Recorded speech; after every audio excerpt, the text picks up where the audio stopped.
So, if you've been paying attention to chatter on the internet these days, especially geeky chatter, you may have heard the term HTML5. Well, what is that? HTML stands for, forget it. But it's the behind-the-scenes coding language that makes us able to see stuff online. Since the original HTML was invented with the web over 20 years ago, it has gone through many updates, but it's been more than a decade since the last one, and in web terms, that's pretty much forever. I mean, like 10 years ago, we all still loved our digital watches. Oh wow, a calculator! So HTML has been a few steps behind changes on the web for quite some time. For example, when video came along, there was no way to integrate it naturally into HTML, so different companies developed their own video players to work around it. These worked okay, but they were all external plugins, meaning that you had to download them, and this was, well, annoying and potentially risky.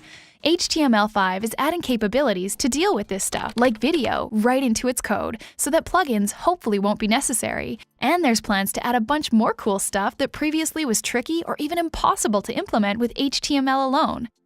The overall hope is that someday it will create a standard, consistent web experience across all devices and browsers.